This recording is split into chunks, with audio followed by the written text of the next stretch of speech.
Sermos praticantes da sua palavra, crescendo cada dia mais, Senhor, para o louvor da tua glória, para que o teu reino cresça e que use as nossas vidas, Senhor. Em nome de Jesus.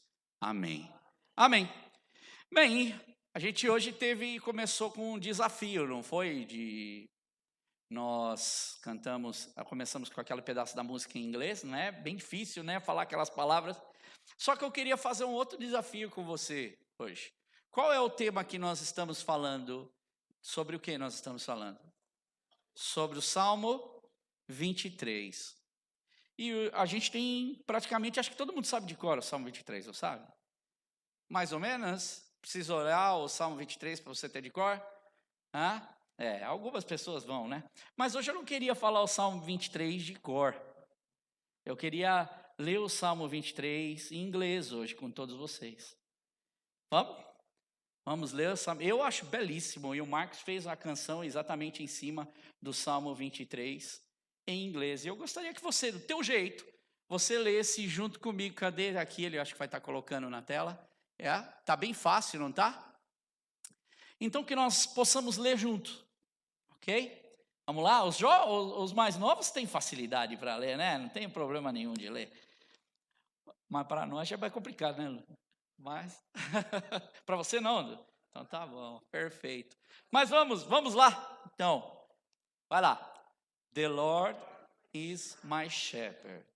I shall not want. He lies me down in green pastures.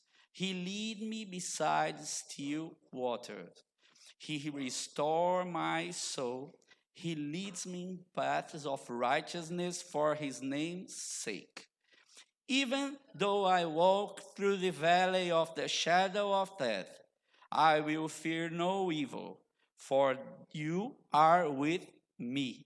Your rod and your staff, they comfort me. You prepare a table before me in the presence of my enemies.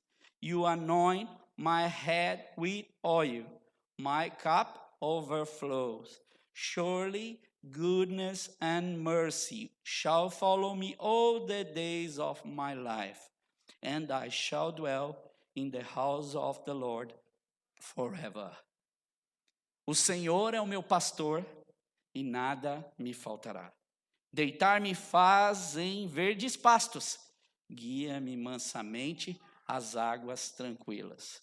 Refrigera a minha alma, guia-me pelas veredas da justiça por amor do seu nome. Ainda que eu andasse pelo vale da sombra da morte, não temeria mal algum, porque tu estás comigo. A tua vara e o teu cajado me consolam. Preparas uma mesa perante mim, na presença dos meus inimigos.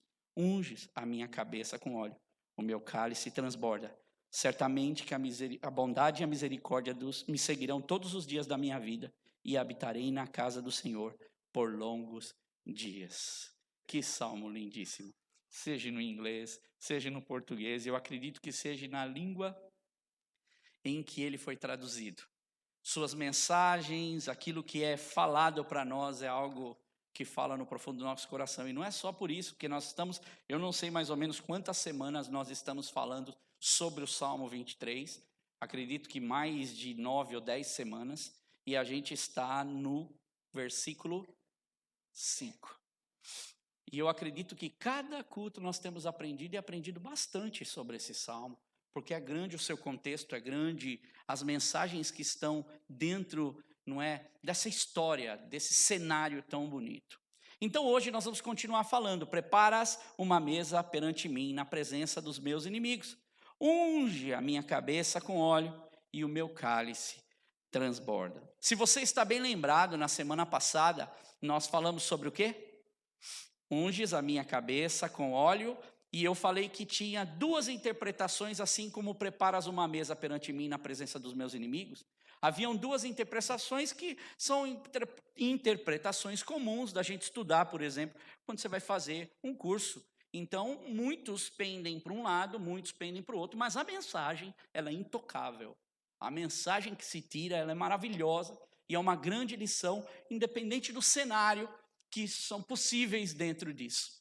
Ok? Então, a primeira que nós falamos semana passada, assim como falamos então de uma mesa, prepara uma mesa perante mim na presença dos meus inimigos, a semana passada nós falamos unge a minha cabeça com óleo no sentido de ainda continuar dentro de um cenário de pastor e de ovelha.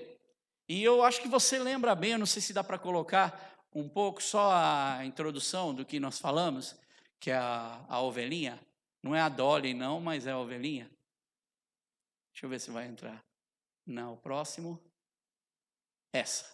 Então, unges a minha cabeça com óleo, meu cálice transborda, e a gente falou bastante sobre isso, falou dos problemas que uma ovelha ela passa. Ela passa por várias situações, porque insetos, os parasitas, eles não só atuam do lado de fora da ovelha, mas eles também atuam do lado de dentro dela. E a única forma que o pastor tem de livrar as ovelhas dessa agonia, que a gente explicou bem a agonia de uma ovelha, trouxemos vários exemplos, não é? Que chegam a chocar e ainda não são as piores imagens, na verdade são imagens até tranquilas, mas a gente vê o estado calamitoso que uma ovelha fica quando ela acaba, então, tendo esses parasitas atrapalhando, e um desses parasitas são as moscas. Agora é engraçado, porque se você olhar, e ainda a gente vai estar falando mais sobre isso, você vai ver no final, quando a gente for encerrar, você vai perceber bem isso que eu estou falando, presta bem atenção. Tem alguns ventos que eles vêm de várias regiões ali na região de Israel, não é? A região de Israel é uma região meio que única. E tem um vento que ele chama de siroco. Esse vento, ele veio, a gente já pegou o siroco aqui, quando você vê aquele céu meio alaranjado, que fica quente, do dia para a noite você fica tudo quente, é porque vem aquele sopro do deserto, e aquilo causa muito o quê? Alergia nas pessoas. Para o pessoal de Israel, quando esse vento vinha, que é o siroco, que ele vinha trazendo para esse vento quente para Israel, aí eles traziam também esses bugs, esses insetos que acabavam prejudicando e muito, e o pastor tinha que sempre estar atento. Então, eu falei sobre esse ungir de Deus, como sendo o quê? O próprio Espírito Santo de Deus que trabalha em nossas vidas. Nos diferentes tempos da nossa vida, o Espírito Santo de Deus continua atuando em nós. Agora, hoje, nós vamos continuar pensando sobre unges a minha cabeça com óleo. Só que na outra interpretação, que para mim é uma mensagem lindíssima, é uma das interpretações até mais usadas, não é? Mas a mensagem é fantástica. Então, essa interpretação é muito usada por vários estudiosos da Bíblia que acreditam que o cenário do Salmo 23, ele não muda completamente. Então, agora já não estamos mais falando de ovelhas, e não estamos mais falando de pastos e de pastor ali propriamente, diretamente ligado às ovelhas. Então, agora o cenário é outro. Preste atenção. O cenário agora é do anfitrião recebendo uma visita ou para uma festa em sua casa o seu convidado. Então, preste bem atenção nesse detalhe. E eu queria já, de início, porque a gente está falando em cima de um contexto, nada melhor do que a gente entender pelo contexto as possibilidades, porque são coisas reais, não é? Dos tempos que não pertencem a nós. Eu estava falando isso para o pessoal da célula, do estudo bíblico essa semana, que é muito bom quando a gente conhece o contexto, porque assim, hoje a gente tem o nosso contexto. Se a gente tentasse levar os problemas ou as coisas que a gente tem, por exemplo, a gente até brincou do Wi-Fi, né? E no Brasil falaram que é o Wi-Fi, né? O Wi-Fi no Brasil. Mas o Wi-Fi, se fosse ao contrário, se levasse para essas pessoas, em lugares longínquos, o que é o Wi-Fi? Ele não sabe entender. Para nós é a mesma coisa que está falando para nós. Porque a gente não entende do cenário de ovelha. Se a gente não estudar, a gente não aprende o que foi o passado, as coisas que aconteceram. Então eu queria que colocasse essa outra imagem para você entender da onde que vai desenrolar agora o que a gente vai entrar, e é muito bonito o tema. Vocês estão vendo isso daí? Isso, na verdade, está num túmulo, tá? É de um dos faraós, Tutimós III, tá? 1400 e poucos antes de Cristo.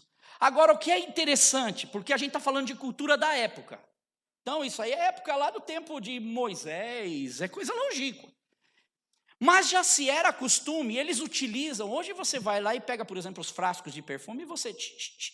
O deles era diferente, eles tinham que lidar com essas circunstâncias. E o que eles faziam? Você repara ali em cima, que tem o que na cabeça das pessoas? Um copo, um cone. Você sabe para quê? Eles colocavam tipo a pasta ou a barra de mirra ou de azeite que eles faziam a mistura, ela engrossa. Porque quando ela está vamos dizer, ela não está sofrendo calor, ela acaba ficando mais dura. Então, quando a pessoa chegava na festa, ela entrava, e isso aqui no túmulo de Tutimóteo mostra bastante, as festas que eles faziam, você vê a pessoa servindo lá, cada convidado que chegava, eles colocavam isso na cabeça, e isso ficava em cima, esse copinho ficava na cabeça deles, e durante a festa, a pasta ou aquilo ia derretendo, ia descendo pela cabeça. O que você acha que acontecia na festa? Qual era a fragrância que se passava? Uma fragrância muito gostosa, porque à medida que você se alimentava, que você estava ali, você também ia tendo aquilo. Olha que interessante, que para nós, se eu olhasse isso hoje, eu ia falar, inclusive tem agora que está tendo a exposição do Tutankhamon, né, num dos museus aí, bem interessante para ir, não é? Eu fui Assurbanipal, neto de Senaqueribe, muito legal, você vê aqueles artefatos bíblicos, não é, que a gente ouve tanto falar, e daqui a gente já começa o nosso pontapé para aquilo que a gente vai falar hoje, então essa é a imagem. Agora, tem uma outra coisa também, aí eu me coloco na condição de vocês, também junto, quando eu vou ler a Bíblia eu faço a mesma coisa, eu já logo desde pequenininho eu tenho as imagens, né? Lembra quando eu falei, quando eu falo, o Senhor é o meu pastor e nada me faltará, logo vem aquela imagem daquele pasto bonito e tal, a gente já começou a quebrar um pouco essa imagem que a gente vê a realidade. Agora eu queria que você visse a outra imagem que quando fala, preparas uma mesa perante mim na presença dos meus inimigos, e que é uma pessoa chamada para dentro dessa casa, qual é a imagem que eu criava, e qual é a imagem que desde pequenininho eu criava na minha cabeça, e que a maioria das pessoas acabam criando. Põe a próxima para mim. É mais ou menos isso. Quando você fala, preparas uma mesa perante mim na presença dos meus inimigos, você já logo, parece ali, parece a festa que a Vânia faz. Então, os pratos, tem umas bonitas lá, Vânia. Eu falei, eu não vou colocar, parece a festa. Mas é interessante porque você vê coisas medievais, você vai ver coisas até mais antigas, não é? De festas. Essa imagem, quando a gente fala, preparas uma mesa, que Deus está preparando uma mesa, é o que a gente tem, a imagem que vem na cabeça. Por exemplo, quando você vê, você pensa nos reis de Israel, que eles faziam, você pensa, por exemplo, na questão da unção, a mesma coisa, que a gente falava, poxa, Deus, os homens de Deus estão ungindo os servos, ungindo reis, você já logo imagina na figura de quem? Samuel, você já logo imagina, por exemplo, os patriarcas, quando eles faziam isso com os filhos, com as gerações dele, os profetas. Então a gente vai criando. Então, só que essa imagem, na verdade, ela não é uma das realidades do que esse salmo está tratando. E eu queria agora colocar o outro cenário para a gente começar a entrar dentro disso. E daí a gente aprendeu uma bela lição. Na verdade, o tempo de Davi era mais ou menos assim. Tinha, assim, algumas cidades, ok? Mas nós estamos falando de cenário do pastor. E olha, essa que é a questão. O cenário de pastor não fugiu, ele não saiu ainda, ele continua existindo. As cabanas ou as tendas, elas eram feitas assim. Você vê o rebanho do lado? Então, não só aí, porque aí eles podem montar à medida que eles vão seguindo, mas era muito difícil o pastor levar tudo isso. Isso eram pessoas beduínas que viviam nas regiões e nas montanhas por onde esses homens passavam. Então, poderia ser muito comum, por exemplo, viajantes e pastores até, geralmente passavam sempre pelas mesmas regiões. E é muito comum a gente fazer as nossas amizades. A gente conhecer as pessoas e falar assim, poxa, vem aqui na minha casa. E, por falar em questão de chamar em casa, isso era uma das peculiaridades desses homens. Eles recebiam as pessoas, então o anfitrião em sua casa recebendo o quê? Um convidado na sua mesa. Só que não é um palácio. Às vezes eles tinham tendas muito melhores que essas, ou muito maiores que essas, mas essa era a realidade deles. E aí você imagina você sendo convidado para uma festa, dentro às vezes de tendas lindíssimas. Homens que tinham uma estrutura para receber. Agora, tem uma outra imagem que para mim é a imagem provável. Eu mostrei aquela lá, é uma das imagens defendidas e prováveis. Essa é a imagem de preparas uma mesa perante mim na presença dos meus inimigos. E daqui se desenrola unges a minha cabeça com óleo. Você vê que o que acontece? A mesa é um tapete. Eles sentam ao redor de um prato, com os bocados de pão, eles vão comendo, e todos participam dessa intimidade juntos. E ali, então, o anfitrião, na verdade, além disso, quando uma pessoa ia para dentro de um teto desse, essa pessoa ela era recebida com honras. Se o anfitrião ele tinha ainda muito gado, ele tinha muitas posses, como por exemplo no caso de Abraão, você começa a notar que vai ampliando, porque ele tem mais posse, ele tem mais condição de receber as pessoas. Aliás, isso é muito comum para eles isso. Só que havia uma outra coisa. Quando a pessoa entrava debaixo desta casa, olha a mensagem. A pessoa, o anfitrião que recebia, ele como jurasse para essa pessoa a proteção sobre a vida dela. Enquanto ela estivesse debaixo do teto dele, ele às vezes colocaria esta pessoa acima da segurança da própria família dele. Então a família dele, às vezes pereceria porque ele iria honrar a cultura ou aquilo que ele tinha como prioridade. Qual o exemplo que a gente tem? Então eu disse que a gente está meio que passeando na Bíblia para aprender cultura. Gênesis 19, talvez você lembre dessa história. Gênesis 19 se registra a história de Sodoma e Gomorra. Gênesis 19 fala de Ló, que era sobrinho de Abraão.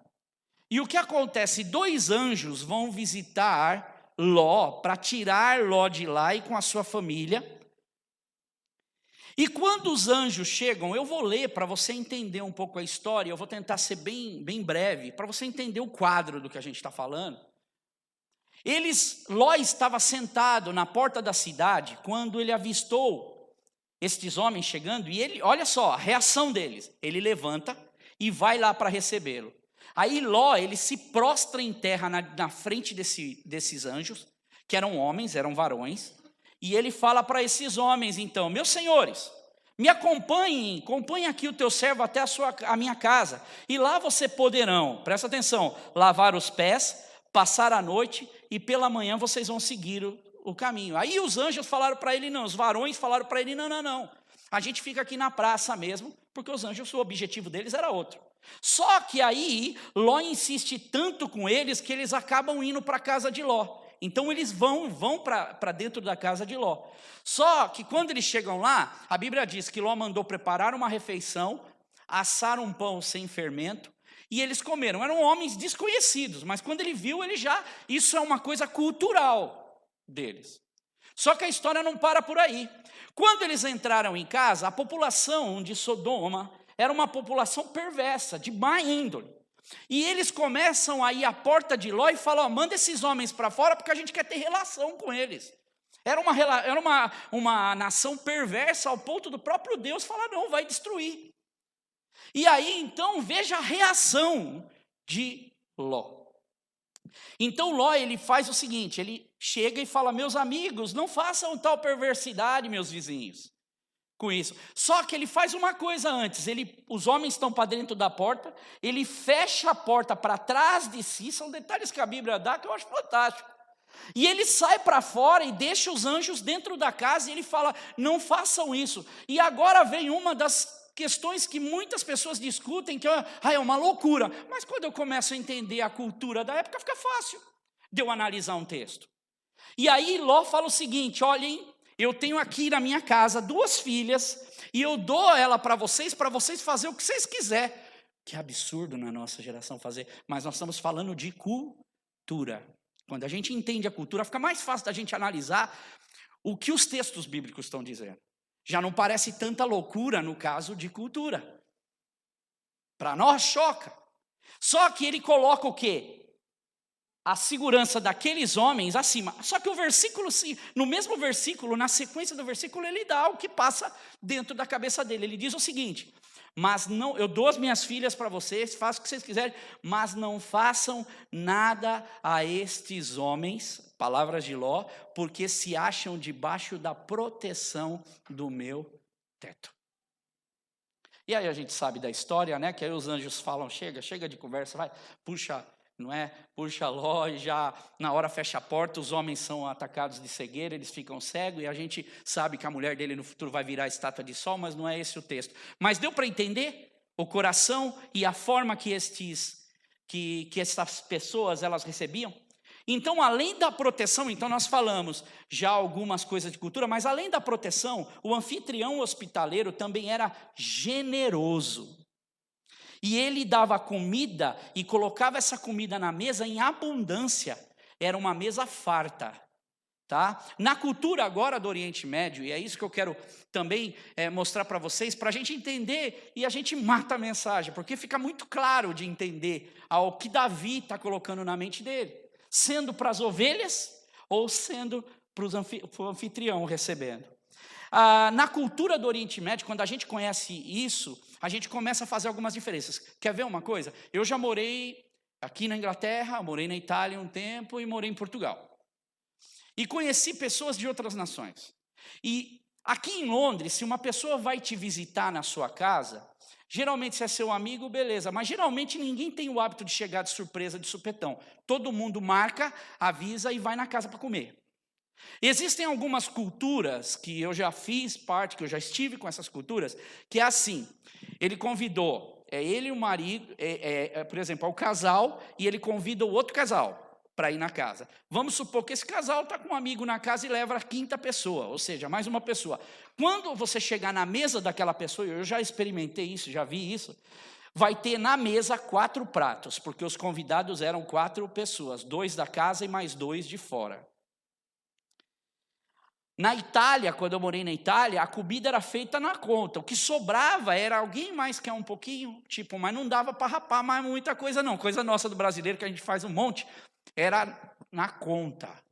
E vinha os cortes, né? Vinha as rodadas de comida e tudo certinho, culturalmente falando. Agora, na cultura do Oriente Médio, a coisa era diferente. Primeiro, eu até trouxe algumas coisas para mostrar para vocês, fica mais fácil a compreensão. Primeiro, quando uma pessoa chegava na casa da pessoa, ou que o anfitrião convidado, seja no momento de festa, ou seja no momento que ele recebe, qual era a primeira coisa que eles faziam, geralmente? Você acha que eles faziam? Eles pegavam a pessoa e davam um beijo na face. Ele recebia a pessoa com beijo. Era uma saudação dizendo assim: você é muito bem-vindo. É algo íntimo.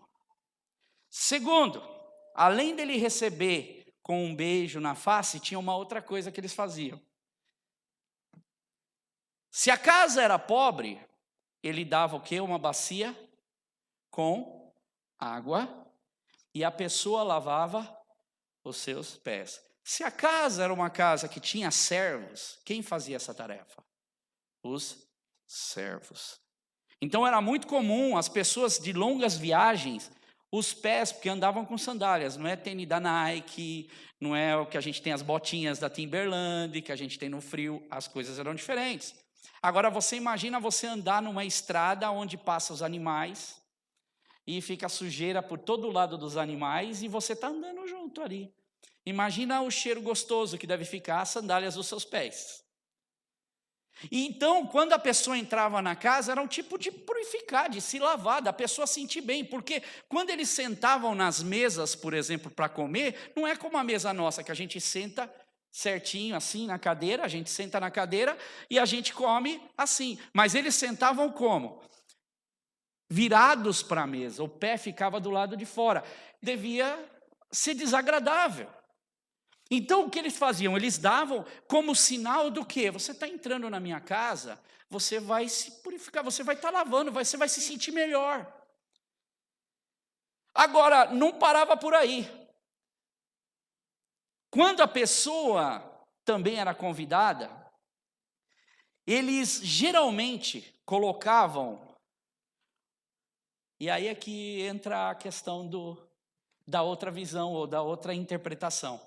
eles pegavam um azeite, que era um azeite tipo perfumado, uma mistura que eles chamavam às vezes de manteiga, tá? Porque ficava aquela coisa mais grossa, e ele virava isso daqui, tá? E quando a pessoa vinha, ele fazia o seguinte: ou ele jogava sobre a cabeça da pessoa, tá?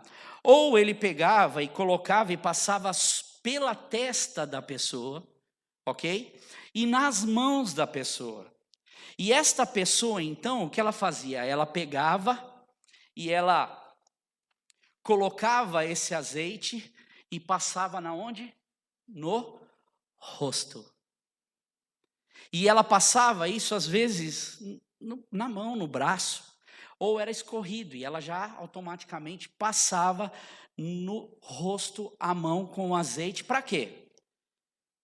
Para que ficasse brilhando, ou para que trouxesse um refrigério, algo novo. Você está suado, vindo lá de fora, um calor absurdo, e agora você chega na minha casa e você recebe esse óleo, esse azeite. E a gente sabe que o azeite tem muitas funções, como eu já disse, para ungir reis.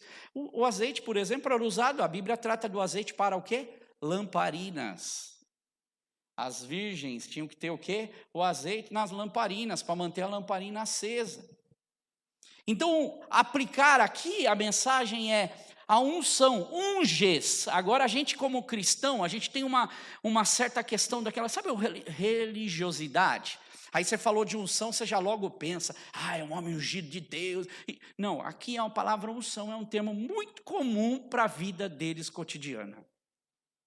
Ungir significa aplicar, esfregar como uma loção. Aqui o contexto não é ser ungido um rei, não é outra coisa a não ser de um ato de hospitalidade para perfumar o anfitrião e a face dele brilhar. Onde é que a gente vê isso na Bíblia, por exemplo, se você vai para o Novo Testamento? Lembra quando Jesus ele vai jantar na casa de um fariseu? E tem várias músicas que fala do vaso de alabastro, que entra uma mulher pecadora na casa, e essa mulher faz o quê? Ela começa o quê? A chorar. Primeiro ela chora nos pés de Jesus, então provavelmente ele está naquele divã, comendo como todo mundo da época, e os pés dele estão para trás, e ela vai, e ali ela começa a chorar e lavar os pés de Jesus com as lágrimas dela e seca com o cabelo. Só que aquele homem, o fariseu, quando ele olha, primeiro ele olha, ele vê, está gastando um dinheirão, que ela pegando um óleo que não é uma coisa comum. Tanto que quando eles fazem isso, é uma especiaria para eles. E ali Jesus, isso está em Lucas 7, de 44 a 46, Jesus diz o seguinte, porque o anfitrião fala assim, se ele soubesse que essa mulher é pecadora, ele não deixava nem essa mulher tocar nele. Aí Jesus diz para ele assim, você vê essa mulher, falando para o fariseu, eu entrei na sua casa e você não me deu água para lavar os meus pés. Mas ela, porém, molhou os meus pés com lágrimas e enxugou com seus cabelos. Está vendo a cultura da época?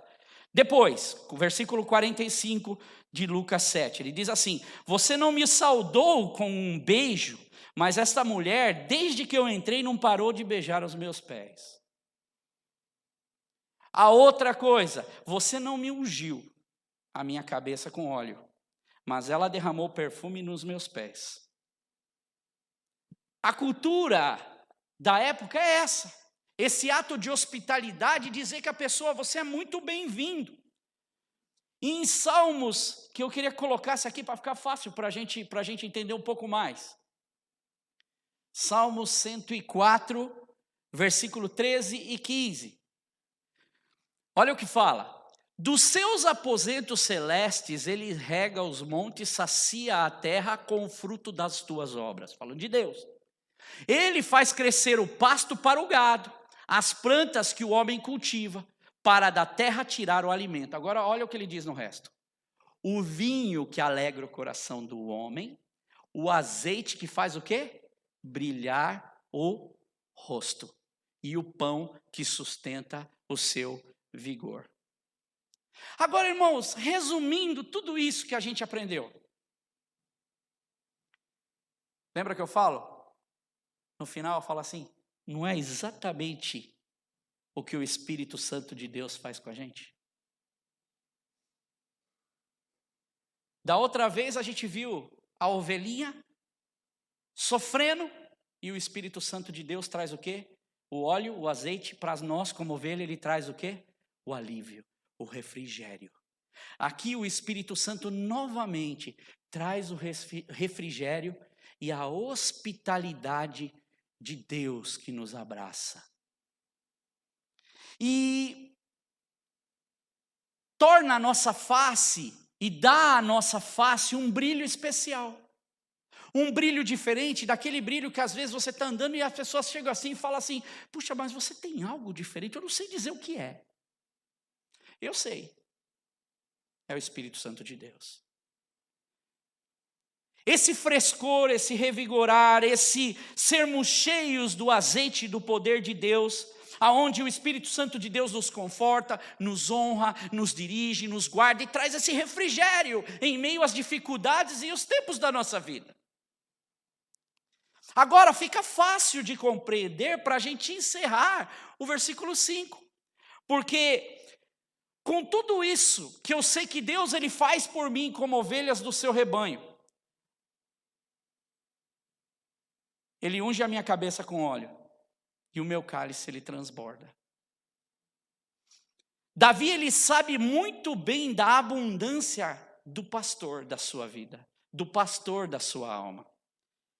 Ele sabe que a graciosidade de Deus, que é completa em cuidado, pensou nisso.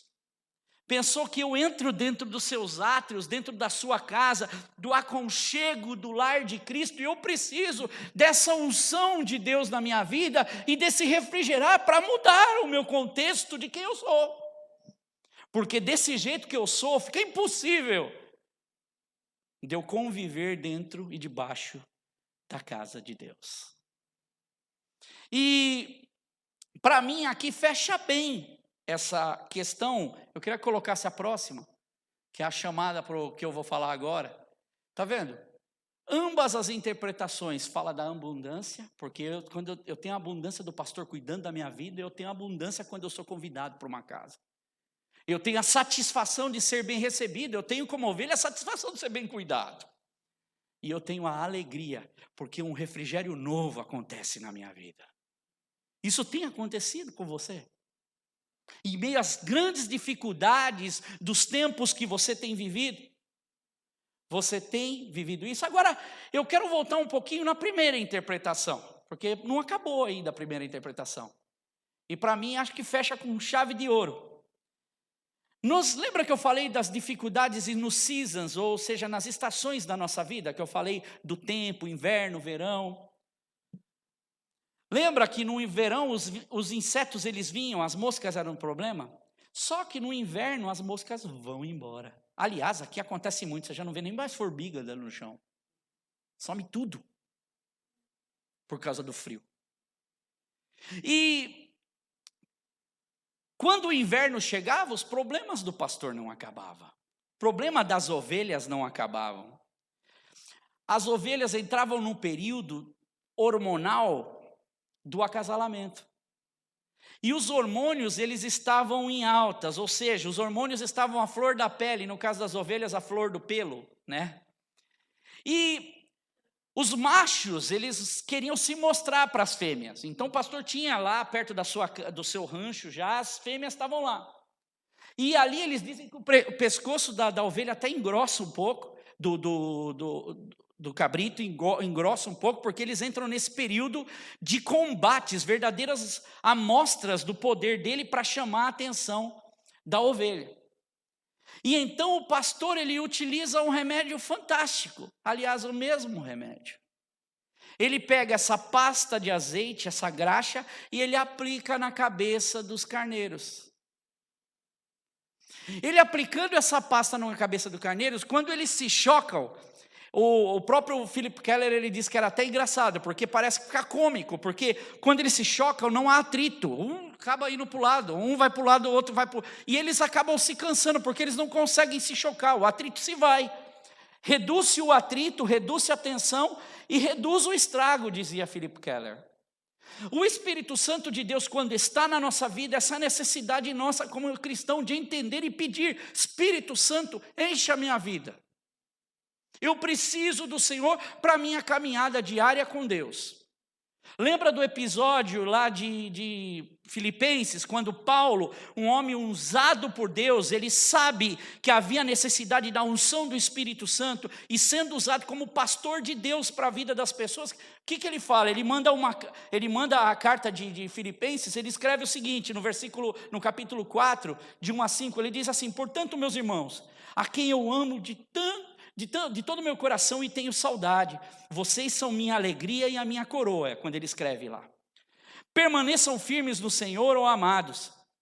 Aí havia um problema, ele diz assim: eu rogo a Evódia e a Sintique, que eram 2 mulheres da igreja, que vivam em harmonia no Senhor. Sim, peço, leal companheiro de julgo, ele pede para um das pessoas que estão cuidando da igreja: ajude-me a resolver esse caso, porque eu estou longe, está havendo essa desavença de 2 irmãs que são irmãs preciosas dentro do reino de Deus e precisa de algo diferente, que lutaram ao meu lado na pregação do evangelho. Aí ele diz o seguinte: alegrem-se no Senhor, novamente direi, alegrem-se, seja a amabilidade de vocês conhecida por todos, perto está o Senhor. Aí você fala: mas cadê o Espírito Santo? A amabilidade é um dos frutos do Espírito. Somente quando eu tenho esse fruto do Espírito de Deus, eu começo a entender as diferenças da minha vida e a forma que eu posso lutar e eu posso vencer as grandes batalhas. Irmãos, como pastor eu tenho vivido com pessoas, mas a grande realidade é que as minhas maiores lutas muitas vezes não são com as pessoas, comigo mesmo. São para vencer os meus próprios obstáculos. São para vencer muitas vezes as minhas próprias deficiências. E como eu conto com o Espírito Santo de Deus para mim continuar firme na jornada. Pastor não é super-homem. E é necessário nós termos esse Espírito Santo de Deus para nos ajudar na caminhada. E Davi, ele entende isso. Davi, ele entende que sem Deus do seu lado, a vida dele vai ser muito mais complicado, porque ele olha e ele vê que sem o pastor cuidando das ovelhas, elas viram presa fácil para qualquer tipo de situação. E eu preciso aprender isso. E Philip Keller, ele diz o seguinte no seu livro: agora o intenso verão se foi, e o pastor conduz as ovelhas de volta para perto de casa. E como é bom pastor, ele tem a satisfação de ver o refrigério de cada ovelha e a certeza de que mais um período de dificuldade foi vencido na vida delas. E em todos os momentos das jornadas, as necessidades das suas ovelhas foram prontamente atendidas, porque ele sabe que ele tem zelo como pastor de cuidar da vida de cada uma de suas ovelhas. E eu fiquei... Irmãos, eu terminei esse livro essa semana com tristeza. Falei: puxa vida, só que não tinha mais nada, acabou. Eu fui ler a parte de trás, porque é maravilhoso quando você vê homens de Deus que viveram experiências reais, até na era deles, no tempo deles, na vida deles. Mas eu preciso continuar vivendo essas experiências reais na minha era, que são bem diferentes da era de Davi, que são bem diferentes da era de que esses homens viveram. E a única forma de trazer essa novidade de coisas que a gente não conhece, que somente Deus conhece, é Deus, o Espírito Santo dele. A única forma de nós vencermos e passarmos por cima das situações adversas, vencermos as dificuldades que a gente tem na criação dos nossos filhos, vencermos as dificuldades que a gente tem convivência junto, porque é difícil, é através do Espírito Santo de Deus. Agora a segunda interpretação, para fechar. Quando as pessoas eram convidadas pelo anfitrião na festa, um outro livro que até muitas pessoas compraram esse livro para dar de presente, eu recomendo, um belo livro, de Kenneth Bailey, que fala The Good Shepherd. Compre esse livro, começa a praticar o seu inglês já com esse livro, vai rasurando as palavras embaixo que você não entende. Mas é uma belíssima lição desse bom pastor. E ele diz o seguinte: apesar desse banquete ser diante dos inimigos, regidos pelo mal e pelo diabo, ele não está sentado na mesa comigo, mas eles estão olhando, estão vendo isso. Porque o nosso inimigo, ele está ao nosso derredor, ele não quer o nosso bem. Mas ele sabe que a figura do pastor está lá. Ele sabe que a figura de Deus está lá. Ele sabe que a figura do anfitrião está lá, protegendo-nos dentro da nossa casa. Ou da casa do anfitrião, que é a casa do nosso Deus. O cuidado do anfitrião era constante para o convidado, independente de qualquer circunstância que pudesse sentir. E assim, esse convidado se sentiria honrado, bem-vindo e amado. Nos banquetes, aí é que é interessante. Nos banquetes, os servos, quando o banquete tinha muitas pessoas, os servos eles tinham que ficar atentos a uma coisa: para servir o vinho. O copo ficava sobre a mesa. E quando o meu vinho acabasse, eu precisava simplesmente fazer um gesto.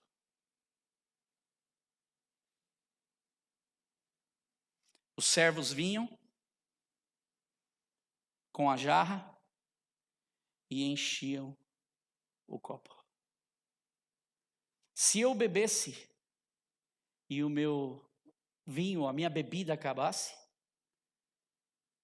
bastava eu fazer um sinal com a minha mão novamente, e o servo vinha, e mais uma vez ele enchia o meu copo.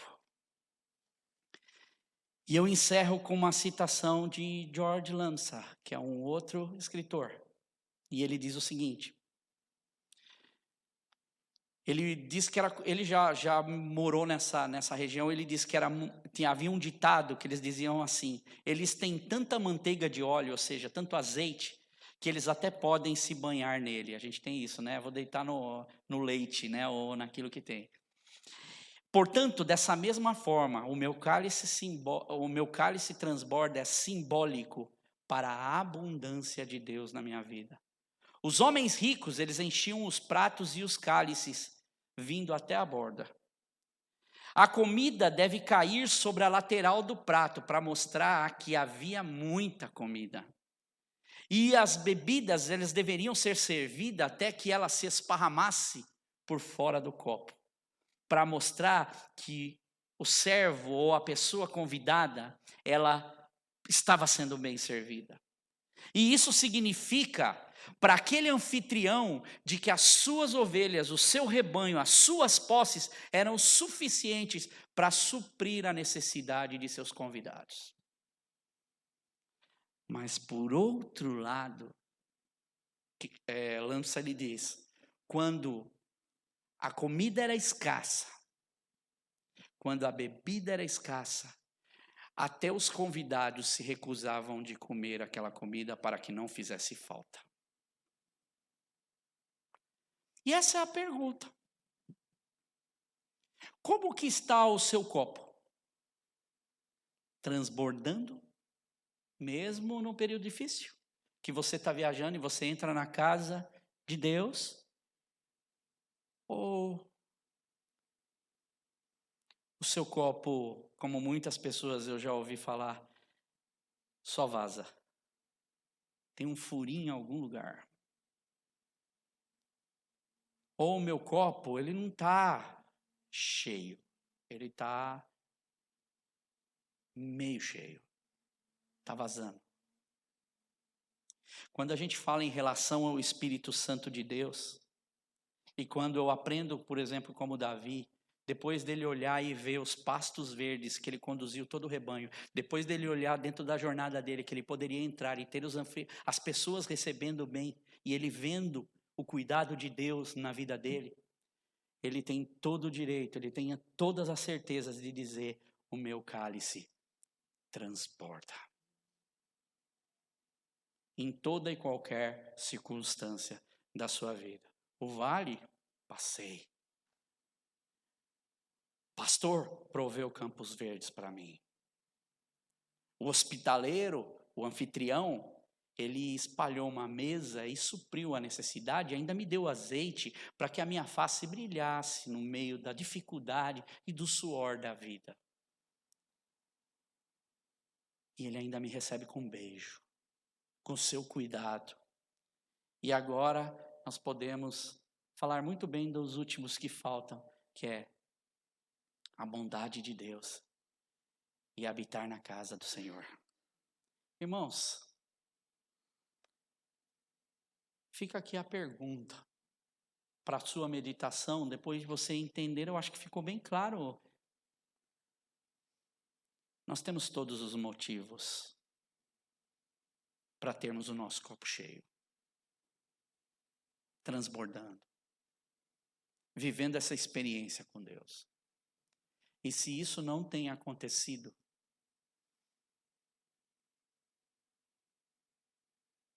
faça um sinal para Deus. Faça um sinal para o Espírito Santo de Deus. Faça um sinal para Deus. Peça a Deus que de bom grado Ele dá. Chame pelo Espírito Santo de Deus se você realmente acredita que Deus, Ele está vivo. Clame pelo Espírito Santo de Deus. Leve Deus a sério.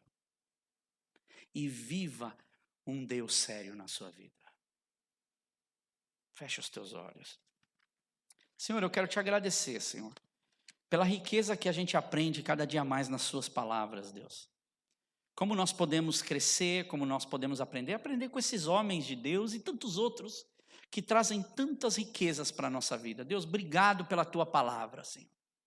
Obrigado por cada vida. E se tem alguém, Senhor, aqui no nosso meio, ou mesmo que vai assistir, Senhor, essa pregação um dia, Deus.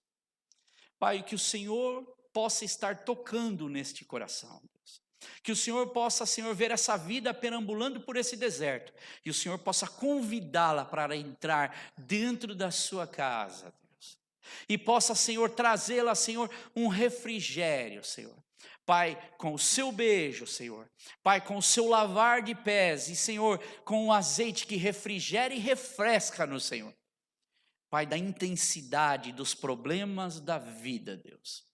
Cuida, Senhor, de cada um de nós. E o Senhor sabe muito bem o interior de cada coração aqui, Deus.